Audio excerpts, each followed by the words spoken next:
Ladies and gentlemen, welcome to Sunsilk World Cup Cricket Hangama. It is presented by Panther Tires, powered by Sparks Smartphone, shine with Sparks, and brought to you by Zameen.com. Har pata hame pata hai. And let's say hello to partners in crimes.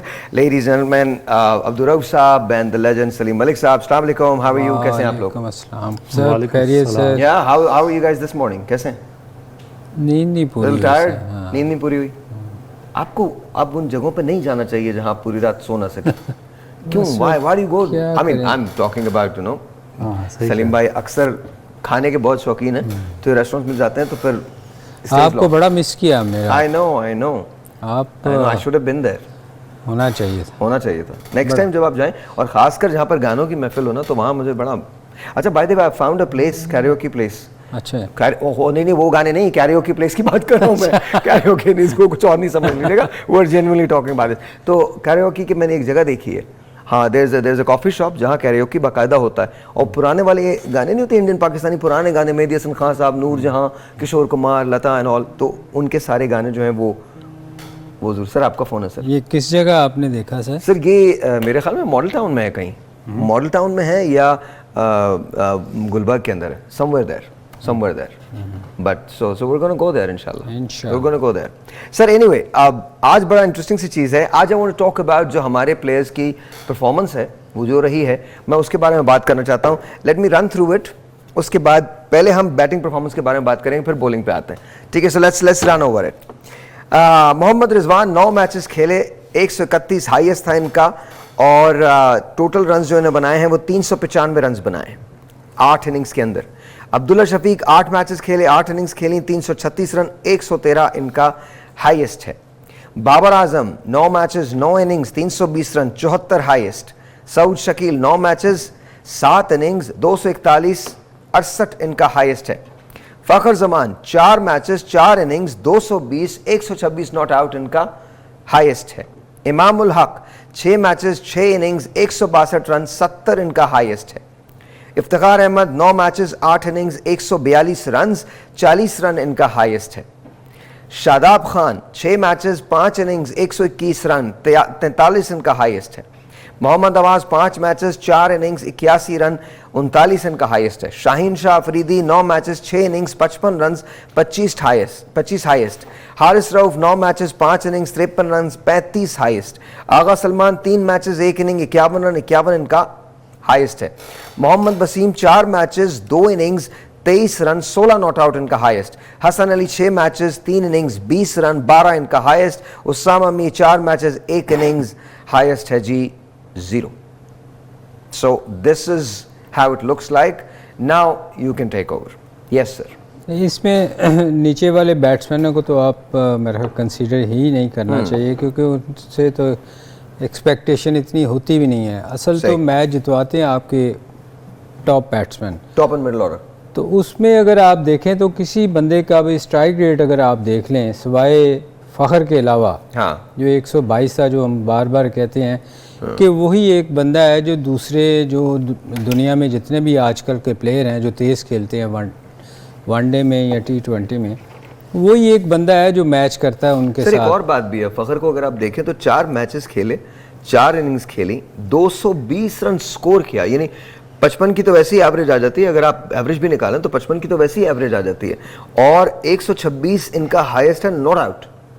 और strike rate भी देखें ना, उसका 122 का है, 122.9। हालांकि बाकी लोगों को अगर आप देखें, ऑस्ट्रेलिया, न्यूजीलैंड, इंग्लैंड, उनका 147, 140, 147, उनका स्ट्राइक रेट बहुत हाई है। हमारे यहाँ देखो ना आप, बाकी आप टॉप ऊपर से देख रहे हैं, किसी का 95 है, किसी का 93 है, मतलब ये हमारे जो टॉप के जितने भी बैट्समैन हैं, तो ये उससे इसीलिए तो देखें ना, हम क्वालिफाई क्यों नहीं कर सके, क्योंकि हम compete ही नहीं कर पा रहे बाकी टीमों के साथ। तो जितनी देर आपका स्ट्राइक रेट अच्छा नहीं होएगा, आप देखें ना, आप सिर्फ बाबर को ब्लेम करते हैं, अगर ये बाबर स्लो खेलता है, बाकियों का स्ट्राइक रेट देखें आप, तो उनका भी एक जैसे ही है ऑलमोस्ट सबका। तो आप फिर आप बाकियों को भी ब्लेम करें ना, बाकियों ने कोई ख़ास इतना एक्चुअली बाबर को क्रिटिसाइज पता क्यों, उससे एक्सपेक्टेशन बहुत ज़्यादा है। आप 40-50 करते हैं ना, तो लोग जो है ना वो उनको हजम नहीं होता, वो एक्सपेक्ट करते हैं आपसे कि आप बड़ा स्कोर करेंगे। तो कई दफ़ा देखें टूर्नामेंट में हर दफ़ा तो नहीं होता कि आपका अच्छा सीज़न जाए, कई बैड ये टूर्नामेंट बाबर के लिए वैसे नहीं गया जैसे जाना चाहिए था। वो होता है जी, हर सीरीज़ में तो आप अच्छा नहीं कर सकते। तो ये मेरा ख्याल है, मैं समझता हूँ कि वर्ल्ड कप उसके लिए उतना अच्छा नहीं गया, हालांकि बुरा नहीं है, उसने उसकी कोई इतनी बुरी भी परफॉर्मेंस नहीं थी। 4 मरतबा 50 किए हैं, बॉल जो उन्होंने फेस की हैं वो तकरीबन 386 बॉल्स हैं जिन पे 320 रन बनाए, स्ट्राइक रेट 82.90। वो असल चीज़ वही है ना जी कि हमारे आप ऊपर के 4 बैट्समैन देख लें, किसी का भी 100 से ऊपर नहीं है स्ट्राइक रेट, सिवाय फ़खर के। वो वाहद एक प्लेयर है कि वो आपको हमेशा मैं कहता हूँ कि वो रुकता ही नहीं है। इफ्तिखार का है 115 और शादाब का है 100। इफ्तिखार का भी अगर आप देखें तो उसका टोटल देखें ना आप 8 मैचों में क्या है, 142। उससे कोई फ़र्क नहीं पड़ता। आप 8 मैचों में 142 एवरेज निकालें, आप क्या बनती है, 20 से नीचे की बनती है। हाँ, ऑब्वियसली।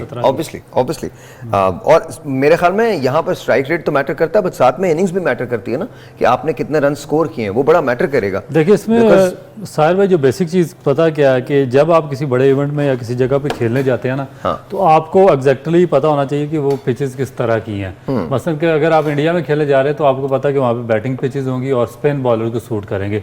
इसका मतलब है जो आपके बैट्समैन है उनकी जो कैलकुलेशन है वो टू द पॉइंट होनी चाहिए, और वो जिस तरह बाकी कंट्रीज हैं, जिस तरह आप देखें कि डिकॉक है, रविंद्रा है, KL राहुल, कोहली, 2-2 3-3 सेंचुरियां इन सब की।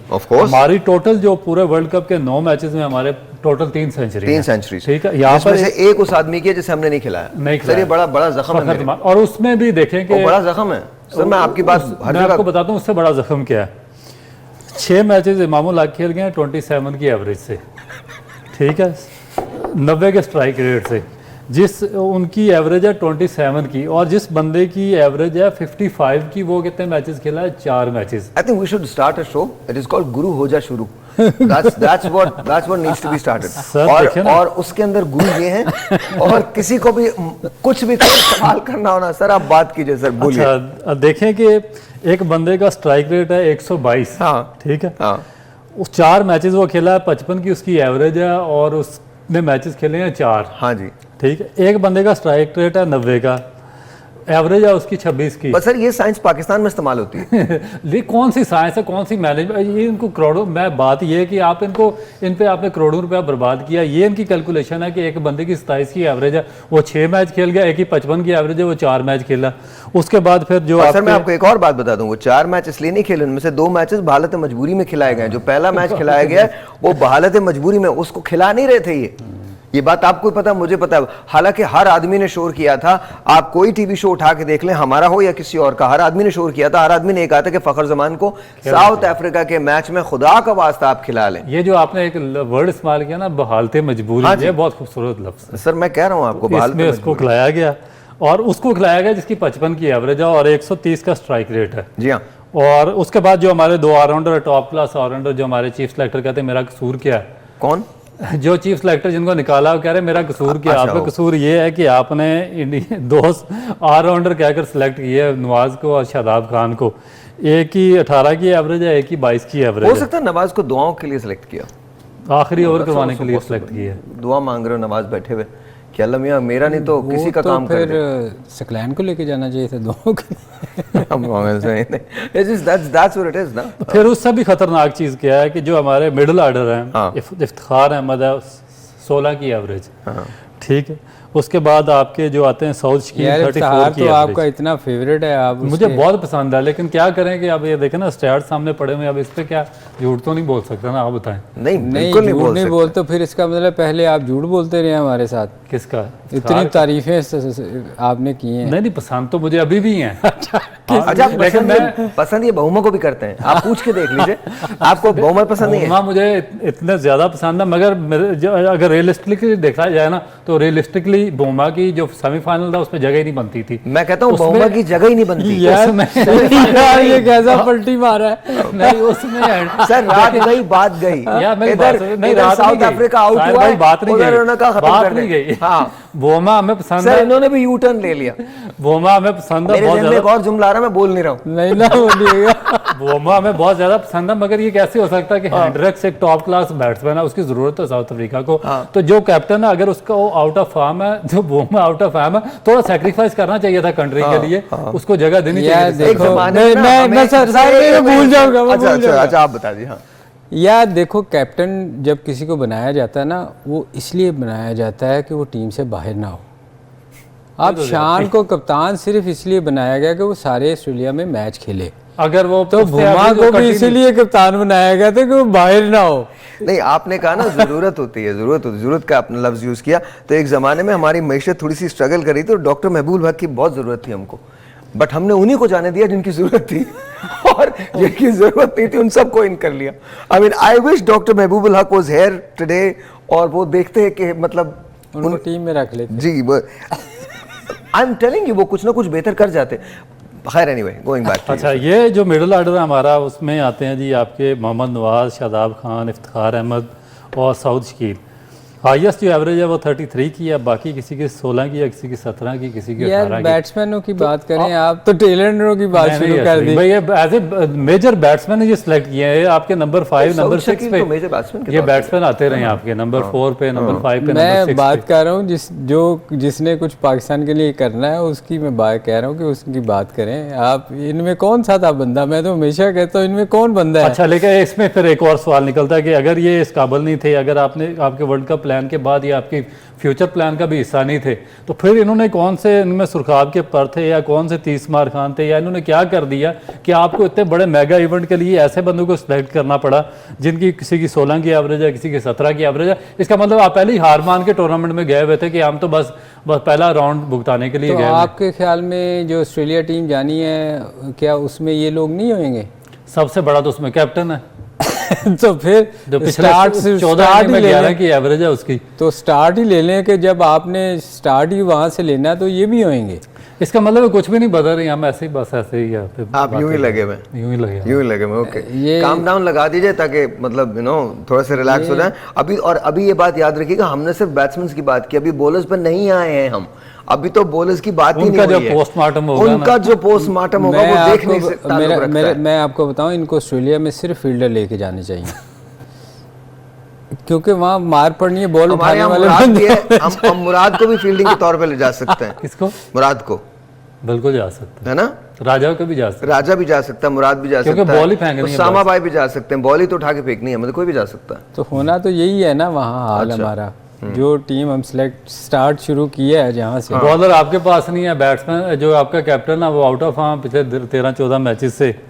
तो जो अच्छा, हमारे ना एक हमारी आंटी हुआ करती थी, मोहल्ले में रहती थी ना, जब भी वो आती थी ना, उनसे कभी कोई खुदा ना करे पूछ ले तुम्हारा हाल कैसा है, कुछ इस किस्म की बातें करती थी वो, इंतहाई मायूसी वाली और बातें। उनको लोग छेड़ते थे। वो जब वो उनको कोई छेड़ता नहीं था तो वो फिर गालियाँ देती थी कि मुझे आज कोई छेड़ने वाला क्यों नहीं है। वो इनके मोहल्ले में रहते थे, आपको कैसे पता? कहता है वो उनके मोहल्ले में रहती थी, आपको कैसे पता? नहीं, हर जगह ये हर मोहल्ले में होता ये है। ऐसे ऐसे आंटी और ऐसे अंकल दुनिया में हर जगह होते हैं। अच्छा, दुनिया में, ये सिर्फ हमारे मोहल्ले की बात नहीं है, दुनिया में हर जगह ऐसे लोग पाए जाते हैं, इर्रिस्पेक्टिव ऑफ जेंडर। आप आंटी और अंकल ऐसे बहुत बहुत मिलते हैं आपको। अच्छा यार, वो एक अफरीदी है फास्ट बॉलर जो एक ब्रेक लेते हैं जी, ब्रेक लेते हैं। इससे पहले कि मजीद कुछ हो, हम ज्यादा वायरल हो जाएं, एक ब्रेक लेते हैं जी। ब्रेक है, ब्रेक के बाद तैयार है की हैं 288 बॉल्स की हैं, वो पार्ट टाइम है। वो पार्ट टाइम है, वो बेचारा इनकी डेफिशिएंसी कवर करता रहा, जो इनके लैप्सेस थे वो कवर करता रहा, इफ्तिखार कवर इसलिए करता तो वो रहा। रोता है कि मेरे वो सही रोता है। सर, स्ट्राइक रेट जो है वो 114 का शादाब का है, 113 का नवाज का है। किसी की 6-6.5 से नीचे की है, वो इकोनॉमी नहीं है इनमें से रेट किसी इससे बुरा हो ही नहीं सकता। जो और अभी इंडियन पिचेस पर 114। की। तो अब हमें अवाम को कम से कम ये क्लियर पिक्चर एक दिखानी चाहिए कि भाई ये जो वजह है, बार बार आपसे पूछते हैं ना कि क्या वजह है, सारे लोग यही सवाल करते हैं कि पाकिस्तान क्यों बाहर हुआ, इसकी हल्की परफॉर्मेंस। ये आपकी जो टीम सिलेक्शन थी, ये जो आपकी स्पिनर्स की सिलेक्शन थी, ये जो आपकी बैट्समैन की सिलेक्शन थी, इसकी वजह से पाकिस्तान वर्ल्ड कप के पहले इवेंट में ही, पहले राउंड में ही बाहर होकर वापस आ गया। तो ये है असल वजह। Okay, अच्छा नहीं, अब रऊफ ऑस्ट्रेलिया जा रहे हैं तो उसकी भी मेरा पहले ही वजह बता दें, नहीं पहले जरा फास्ट क्योंकि फिर लोगों ने सवाल पहले let's talk about the fast bowling ना, जिसमें हमारे पास शाहीन शाह हैं, हारिस हैं, मोहम्मद वसीम हैं, हसन है, ये 4 बॉलर्स हमारे पास रेगुलर फास्ट बॉलर्स थे। अच्छा, हसन देखें, इन्होंने कहा था कि उसके पास बहुत एक्सपीरियंस है, हमने उसको इसलिए सेलेक्ट किया। 6.30 की इकानमी है उसकी और 9 विकेटें हैं। उसके बाद हारिस रऊफ आलमोस्ट 7 रन, उनको 7 रन की इकानमी है उनको 533 रन लगे हैं। पाकिस्तान की क्रिकेट की हिस्ट्री का एक नया रिकॉर्ड है कि आज तक पाकिस्तान की क्रिकेट की हिस्ट्री में किसी प्लेयर को किसी इवेंट में या किसी वर्ल्ड कप में इतने ज़्यादा रन्स नहीं हुए जितने कि अकेले हारिस रऊफ को हुए हैं। तो अब देखें कि आपके पास रिप्लेसमेंट ही नहीं है इनकी, कि वो आपके स्पिनर्स फेल होते रहे, आपके फास्ट बॉलर की इकानमी एक्सीड करती रही, विकेटें भी नहीं उनको मिली, स्ट्रगल भी करते रहे। Even Wasim was expensive, 4 matches खेले हैं, 229 बॉल्स की, इवन वसीम वाज एक्सपेंसिव। 5.65 इनकी भी इकानमी है। Yeah. इवन के जो हमारे प्रीमियर बॉलर हैं जो शाहीन अफरीदी हैं, वो भी 6 रन की एवरेज से वो उसको उनकी इकानमी है, जो 6 रन। आई थिंक इन तमाम उसमें शाहीन शाह ने 18 विकेटें ली है, कम से कम वो कंपलसेट हो गया उसके 18 विकेट। मगर आप ये उसमें से 8 विकेटें ऐसी हैं जो जिस वक्त आपको विकेटें मिलनी होती हैं, आपने आखिरी ओवर्स करने हैं, हिटें मारनी है या आपको मार पड़ जाती है या विकेट्स मिल जाती हैं, मतलब वो उसका कोई टीम को कोई फ़ायदा नहीं हुआ, टू बी ऑनेस्ट। और दूसरी जाने सलीम भाई, अगर आप इनका कंपैरिजन करें हमारी जो फास्ट बॉलर्स हैं, आप जो टीमें सेमीफाइनल में क्वालिफाई की हैं, आप बुमराह की इकानमी देखें 3 पॉइंट समथिंग, सिराज की 4 या 5 है, शामी की 4 पॉइंट, इस वक्त वो मेरे ख्याल में टूर्नामेंट के सबसे टॉप विकेट टेकर है इस वक्त। सबसे आप बड़ा जो ऑस्ट्रेलिया का उनका निकाल के देखें, आप हेजलवुड आउटस्टैंडिंग लास्ट मैच देख लें, 8 ओवर में 12 रन 2 विकेट, इकानमी उनकी Unbelievable. उसकी कमिंस की देख लें, स्टार की देखें, फिर जो साउथ अफ्रीकन है आउटस्टैंडिंग इकानमी है। तो जब आप compete करने गए इन बॉलर्स को, इन टीमों के खिलाफ, तो आप लेकर क्या गए आपकी? अच्छा, so here is my question, आपने बात की, आपने स्टैट्स हमारे सामने रखे चीज़ों के, क्या हमारे जो कोचेस होते हैं, हमारे जो कोचिंग स्टाफ होता है, वो इन चीज़ों को सामने रखते हुए ट्रेन करता है कि ये बैट्समैन का स्ट्राइक रेट ये है, इसका ऑन साइड बहुत स्ट्रॉन्ग है, तो जब हम इसको बॉलिंग करने जाएंगे तो हम इसको ऑफ साइड पे करेंगे, या हम इधर लेंगे, मिड ऑन लेंगे, मिड ऑफ लेंगे, लॉन्ग ऑन पे रख लेंगे कोई बंदा, हमने क्या करना है, कितनी स्लिप्स लेके खेलना है, मतलब आप उसको, जैसे अगर आप वार्नर के खिलाफ बॉलिंग कर रहे हैं तो आपको वार्नर की वीकनेसेस पता होनी चाहिए, अगर आप स्मिथ के खिलाफ बॉलिंग कर रहे हैं तो आपको उसका पता होना चाहिए, अगर आप रोहित के साथ बॉलिंग कर रहे हैं या विराट के साथ, दुनिया का कोई बैट्समैन ऐसा नहीं है जिसका वीक स्पॉट नहीं है, तो क्या ये सारी स्टडी होती है और या ये नहीं होती, या I am just making it up? देखिए, होनी तो चाहिए, ओके, क्योंकि आप वीडियो, अच्छा मैं आपको क्यों कह रहा हूँ, बिकॉज मैं अमेरिकन फुटबॉल खेलता रहा हूँ और बेसबॉल बहुत ज़्यादा वहाँ जाहिर है कहीं ना कहीं तो आपको तो बड़ी स्ट्रैटेजाइज करना होता है, आपको बहुत स्ट्रैटेजी के साथ आप खेलते हैं, सो मच सो कि मैं इंट्राम्यूरल चैंपियन रहा हूँ रैकेट बॉल में, which is close to squash, वो हम 5 बॉल्स जो हैं वो यूज़ करते हैं, तो उसके अंदर हमारे अपोनेंट्स जो होते थे, हमें उनके बारे में पता होता था, हम उनकी वीडियो टेप्स हमको कोचेस दिखाया करते थे कि ये इस तरह से खेलता है, ये इसकी ड्रॉप शॉट्स हैं, आपने यहाँ पर जाके इसको टैकल करना है, इन एंगल्स के साथ इसको खेलना है, यहाँ से आपने इसको उठाना है और आपको मार्जिन देना है इतने, तो इस तरह से बातें होती थी। I don't know if that happens here. नहीं, ये चीज़ें तो होती हैं, देखें ये आपको वीडियो देखनी पड़ती है और फिर आपके जो स्टाफ आपने जो रखा होता है उसका काम यही होता है, हाँ। कि वो इन चीज़ों को नोट करे। अब हमारे यहाँ क्या हो रहा है कि आप वो बात फिर वही आ जाती है कि ऑनलाइन आप क्या बताएंगे जब आप वहाँ होंगे नहीं।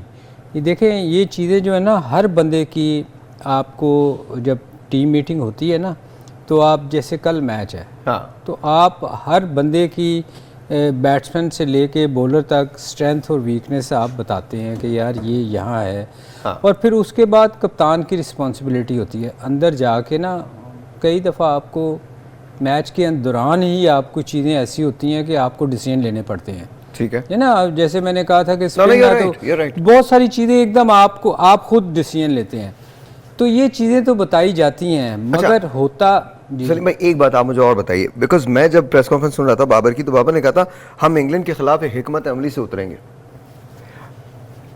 क्या थी? सर भाई देखें, वो तो you know that I love Babar, there is I am not taking anything away from him, वो उस वक्त आपको भी पता है और मुझे भी पता है कोई स्ट्रेटजी नहीं थी, क्योंकि हम तो बिल्कुल वो उस पोजीशन में थे जहां हमें 50 स्कोर 2 ओवरों में करना था, कि शायद एक ओवर 50 3 ओवर में, 3 ओवर में, तो वहाँ स्ट्रेटजी क्या होनी थी? आई डोंट नो कि 150 वो तो था, मेरा but ख्याल yeah, वो different था। ऐसे ही फ्लो में बोल गया कि स्ट्रेटजी वहाँ क्या हो सकती नहीं, है? अगर आपने जैसे बताया ना, जैसे जैसे आप और आपने हम पहाड़ मुझे- चढ़ना है नहीं, तो लेकिन आपको मुझे- पता है मैं चढ़ ही नहीं सकता। देखिए मुझे याद है आप और हमारा एक प्रिंसिपल डिफरेंस था। मैंने ये कहा था कि अगर फर्ज करें मैं कप्तान होता तो मैं तो 10 ओवर की प्लानिंग करता, दैट्स ऑल, दैट्स इट, उससे ज़्यादा की प्लानिंग नहीं थी। मेरी बात सुन लीजिएगा प्लीज़, रिक्वेस्ट।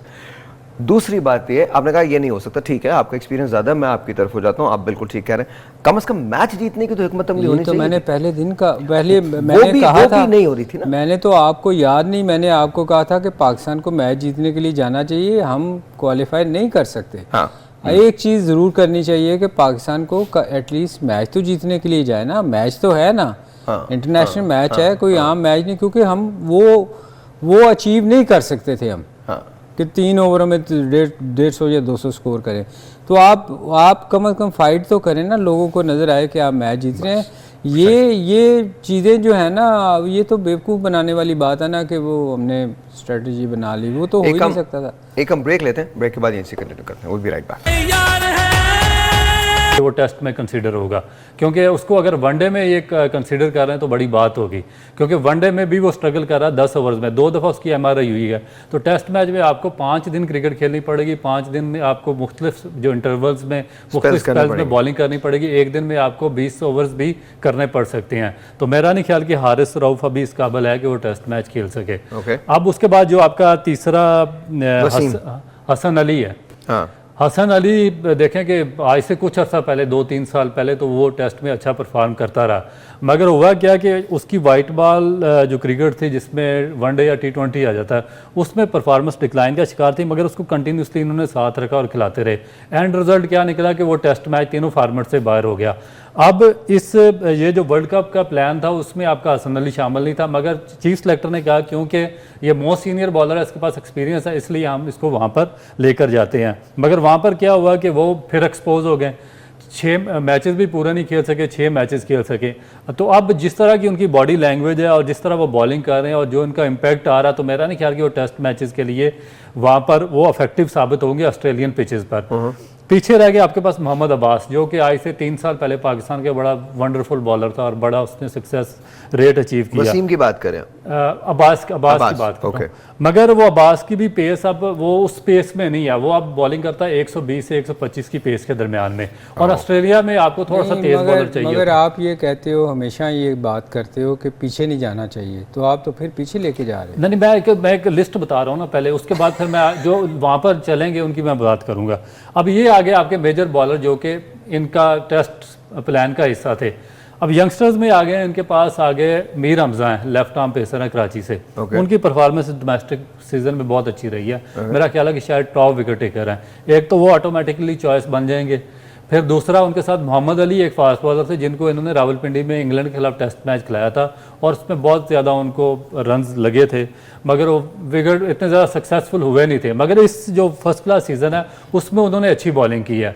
अब ये देखते हैं सिलेक्टर्स क्या उनको लेकर जाते हैं या नहीं लेकर जाते, क्योंकि इनके पास बैकअप में बॉलर्स नहीं है। आई थिंक मेरे ख्याल में लेके जाना चाहिए। ये बड़ा एक एक्सपीरियंस से फुल टूर होगा जिसके अंदर आप अमीर हमजा को भी ट्राई कर सकते हैं, अली को भी ट्राई कर सकते हैं, साथ शाहीन अफरीदी हो सकता है बस। ओके, इसके अलावा जो बाकी 2 बॉलर हैं जैसे हसनैन, क्योंकि वो तो ना फर्स्ट क्लास खेलते हैं और ना ही वो लंबी फॉर्मेट के हैं। एहसानुल्लाह थोड़ा बेहतर थे, मगर वो जब से उनका कोनी का प्रॉब्लम हुआ उसके बाद। What about Wasim? वसीम की इंजरी है? वसीम अब देखते हैं कि पाकिस्तान के जो थिंक टैंक है या मैनेजमेंट है या सिलेक्शन कमेटी इनको टेस्ट के लिए कंसीडर करती है या नहीं, क्योंकि इससे पहले इनको टेस्ट मैचेस में कंसीडर नहीं करेंगे फिर रहो। तो that's what I am Shaheen Afridi के साथ होगा, मीर हमजा और मोहम्मद अली में भी हो सकते हैं ये 3। तो पाकिस्तान 3 फास्ट बॉलर्स के साथ जाएगा। 3 फास्ट बॉलर। तो बाकी क्या करेंगे? चौथा शायद हो सकता है आपके साथ ये वसीम होगा। ओके, मतलब रऊफ को नहीं लेके जाएंगे? नहीं यार, वो तो टेस्ट मैच बिल्कुल मैं तो अच्छा, मैं क्योंकि वहाँ स्पिनर्स से ज्यादा आपको फास्ट बॉलर्स हेल्प करेंगे, जरूरत ही फास्ट बॉलर की। जरूरत फास्ट। मैं बताऊं, ये रऊफ को लेके जाएंगे, देखिएगा आप, क्योंकि इनके पास चॉइस कोई नहीं है। हाँ ठीक है, इनके पास रऊफ चॉइस कोई नहीं है, इन्होंने लेके जाना है। उसके स्ट्रगल कर रहा है ना सलीम भाई, बिल्कुल कर रहा है। उसके लिए इनको बता दें। हाँ क्या बोलिए? देखिए, इनको चाहिए अगर उसको साथ लेके जाना ना, तो उसको 2-2 3 दिन से ज़्यादा स्पेल नहीं करवाएं। 2-2 3-3 ओवर्स के स्पेल। जो रऊफ बात करते हैं ना कि उसकी इंजरी के, और मैं भी कहता हूँ कि उसकी इंजरी के बहुत चांसेस हैं अगर लंबे स्पेल करेगा। ओके, तो अब स्ट्रेटजी ये होनी चाहिए इनकी कि उसको बचाने के लिए और अपने आप को बचाने के लिए 2-2 3-3 ओवर्स आप के स्पेल। 2-2 3-3 ओवर के स्पेल कराएं, जहाँ विकेट गिरे उसको 1-2 ओवर लेकिन करवाएं। इसमें भी सलीम भाई इशू आएगा उसके लिए, क्योंकि वो कभी भी इस फॉर्मेट में खेला नहीं है। वो जो 90 ओवर्स होंगे ना, जो पूरा दिन आपको ग्राउंड में गुजारने होंगे, उसके लिए भी रेडी नहीं है कि वो पूरे 90 ओवर्स के लिए ग्राउंड में रहे और 2-2 ओवर का स्पेल करता रहे। क्योंकि मेरा नहीं ख्याल कि जो इनकी प्रिपरेशन है वो है ही 4 ओवर्स की ना टोटल, यानी शॉर्ट टाइम 2 घंटे में ख़त्म हो जाता है ये T20 का मैच। अब ये सुबह 10 बजे से शाम 5 बजे तक ये ग्राउंड में खड़ा होना सबसे बड़ा इनके लिए ये प्रॉब्लम होगा, क्योंकि आपकी मसल मेमोरी या आपका जो बायोमैकेनिक्स आपको इजाज़त ही नहीं देता कि आप पूरा दिन ग्राउंड में। अच्छा, I remember when I was a kid used to watch Pakistan India play, तो एक तरफ से स्पिनर लगे होते थे, एक तरफ से कपिल देव लगे होते थे। मतलब सर वो एक्सेप्शनल आदमी थे। that's जिस what I'm तरह saying, Kapil Dev, I mean- Imran Khan, Richard Hadlee, ये तो पूरा दिन बॉलिंग करते थे। that's what I'm saying, मतलब मैंने नहीं, मगर ये है ना कि अब वकार वसीम भी देखें दिन में ये भी 25-25 of ओवर course। करते थे। ऐसे ही और मेरा ख्याल है उनसे पूछना चाहिए हमारे फास्ट बॉलरों को कि क्या यूज़ करते थे वो खाने पीने में, या तो वो उससे इनको फ़ायदा हो सकता है कि लंबे स्पेल हो सकते हैं। अच्छा, अगर हाँ देखें ना, आप अपने सीनियर से एडवाइस लेना चाहिए कि वो क्या करते थे, क्या यूज़ करते थे जिससे वो लंबा स्पेल कर सकें। तो मेरा ख्याल एक ही तरीका है हमारे फास्ट बॉलर को सरवाइव करने का। अदरवाइज़ वहाँ हार्ड ग्राउंड्स हैं, विकेट्स बड़ी हार्ड होती हैं, वहाँ इंजरी का चांसेस तो ऑब्वियसली बहुत ज़्यादा है। has Wasim bhai ever coached Pakistani team? I don't think so. नहीं वो उन्होंने इस तरह कंसिस्टेंटली कोच नहीं किया कि वो एक अपॉइंट हुए as a coach Pakistan team लेकिन के, मेरे ख्याल बल्कि में वो करना मुख्तलिफ चाहिए। इंटरवल्स में आते रहे, 15 दिन के लिए, 10 दिन के कैंप्स में, नहीं। तो आते नहीं, वो जाते होता ये रहा है, एडवाइज़र रहे हैं लोग, Advisor बहुत सारे लोग एडवाइज़र रहे हैं, फिर वही बैठ के टीवी पे क्रिटिसाइज़ भी करते थे उसी टीम को। ये चीज़ नहीं होनी चाहिए, जो मैं हमेशा कहता हूँ कि देखें जब आप कोई रिस्पॉन्सिबिलिटी लेते हैं ना तो फिर उसको ऑन करें कि ठीक है यार, हमने एडवाइज़ किया था, अब टीम अच्छा नहीं कर रही। तो मैंने बहुत सारे लोगों को देखा है कि वो एडवाइज़र होते हैं, टीम सेलेक्ट करवाते हैं, और पीटीवी पे बैठ के कह रहे होते हैं ये क्या गंदा खेल रहे हैं, इनको तो खेलना नहीं आता, क्या टीम, और ख़ुद टीम सेलेक्ट की है यार, आपने एडवाइस किया है और आप ही क्रिटिसाइज़ कर रहे हो। तो ये चीज़ें जो है ना, ये नहीं होनी चाहिए। इसमें सलीम भाई हार्ड वर्क कर नहीं सकते, क्योंकि ना ये फुल टाइम जॉब है।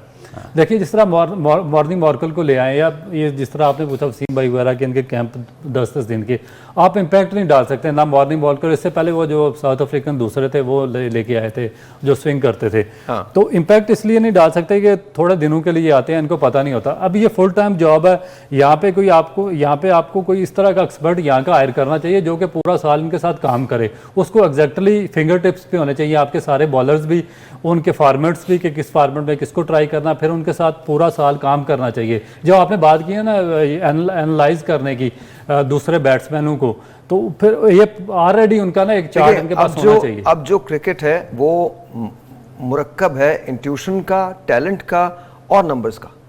ये अब ऐसा अब सिंपल इंट्यूशन या टैलेंट पे काम नहीं होता। अब intuition, talent end of course आपके नंबर्स, जो आपकी एवरेजेस हैं, जो आपका मैथ्स है, स्टैट्स हैं, और साथ साथ ऑफ कोर्स डेफिनेटली मेहनत आपकी काउंट करती है। 11 बजे मिलते हैं, तब तक के लिए खुदा हाफिज़। 11 बजे हम बात करेंगे हिंदुस्तान और ऑस्ट्रेलिया के दरमियान होने वाले मार्के की जो कल होने जा रहा है, and let's see what's gonna happen, who is going to win. We will be back at 11। Till then, खुदा हाफिज़।